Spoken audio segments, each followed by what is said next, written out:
Assalamualaikum warahmatullahi wabarakatuh.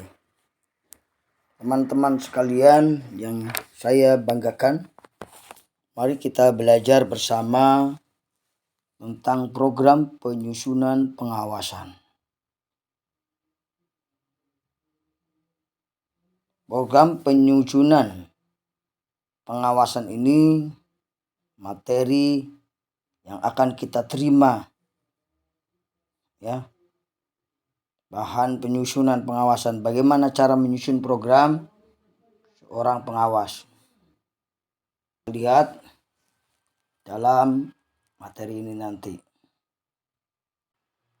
Sahabat Jazid yang dimuliakan oleh Allah Subhanahu wa taala,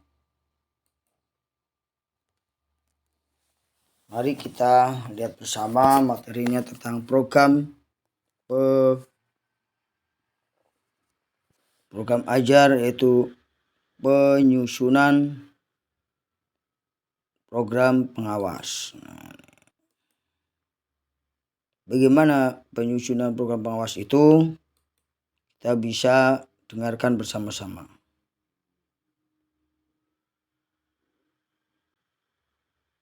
Ini bahan ajar penyusunan program pengawasan. Pusdiklat, Tenaga Teknis Pendidikan Keagamaan, Litbang. Pendahuluan.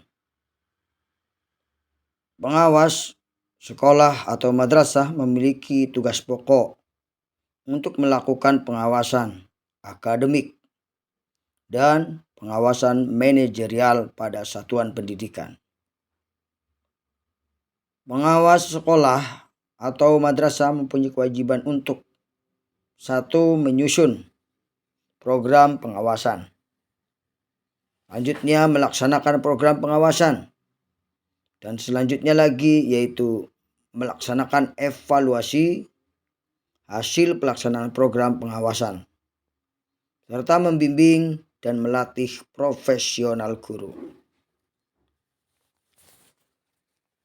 Tugas dan kewajiban yang kedua adalah meningkatkan dan mengembangkan kualitas akademik dan kompetensi secara berkelanjutan sejalan dengan perkembangan ilmu, pengetahuan, teknologi, dan seni.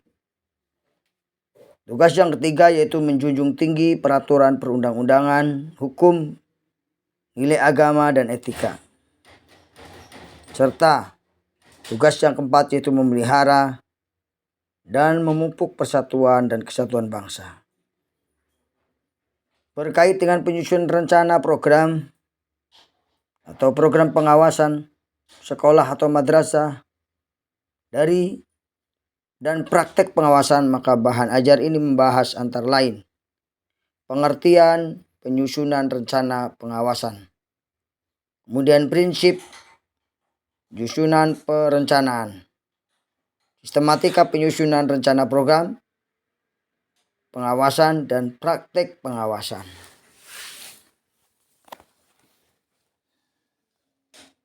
Sahabat sekalian, marilah kita uraikan pengertian daripada rencana pengawasan. Penyusunan rencana pengawasan.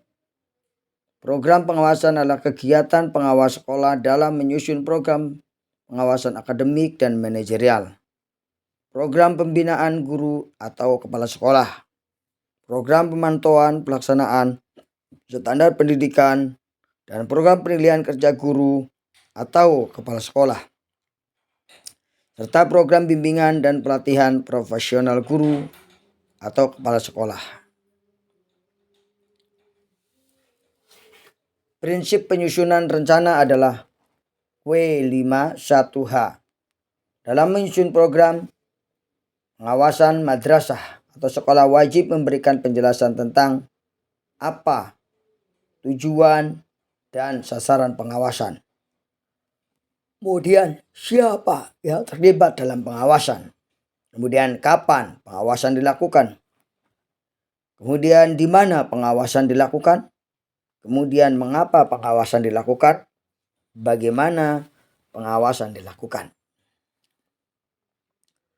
Program pengawasan harus smarter, sehingga program pengawasan itu berisi program spesifik dapat diukur ketercapaiannya sesuai dengan kondisi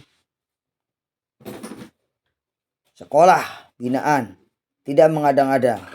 Jelas waktu pelaksanaannya dapat dinilai secara objektif dan dapat ditinjau ulang sesuai dengan kebutuhan berbagai kondisi di sekolah atau dalam panduan kerja. Ini disebut dengan SMARTER.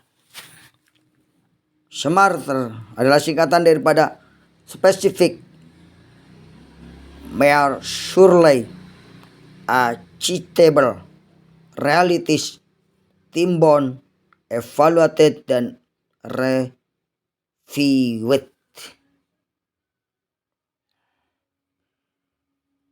Specific and motivated artinya masalah yang dijadikan program dalam penyusunan program kerja bersifat spesifik, jelas, dan berfokus pada pencapaian tujuan.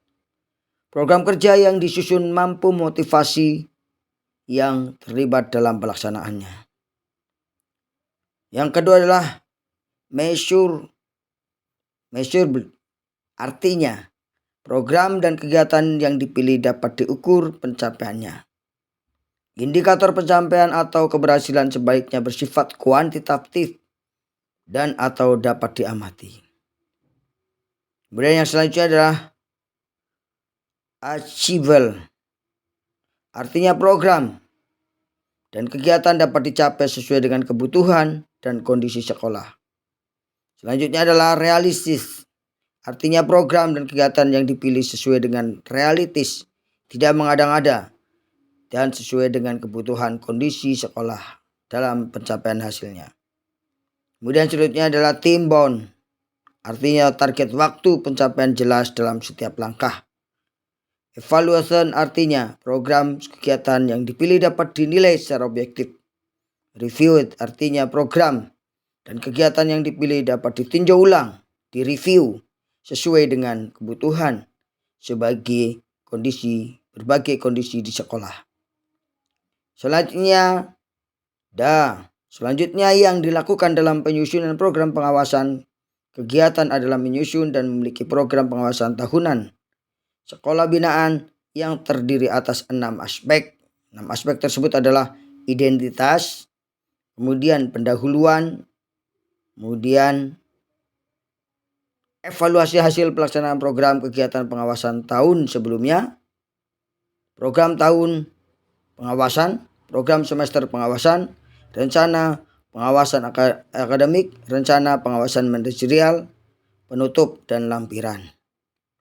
Adapun sistematika dan petunjuk teknis penyusunan program pengawasan adalah yang pertama adalah sebagai sistem program pengawasan, yaitu pertama halaman judul, kemudian pengesahan, pengantar, daftar isi, daftar tabel, gambar, bab 1 pendahuluan, A latar belakang, landasan umum, B tujuan, C sasaran, D alur kegiatan, F ruang lingkup, D tujuan dan manfaat pengawasan. B. Evaluasi hasil pelaksanaan program kegiatan pengawasan tahun sebelumnya, berisi identitas hasil pengawasan tahun sebelumnya, analisis hasil tahun sebelumnya, tindak lanjut hasil pengawasan tahun sebelumnya. 3. Yaitu B. Bab 3 yaitu program tahunan pengawasan yang terdiri daripada program pembinaan guru atau kepala sekolah, program pemantauan pelaksanaan, SNP, penilaian kinerja guru atau kepala sekolah, program bimbingan dan pelatihan sosial, dan sekolah.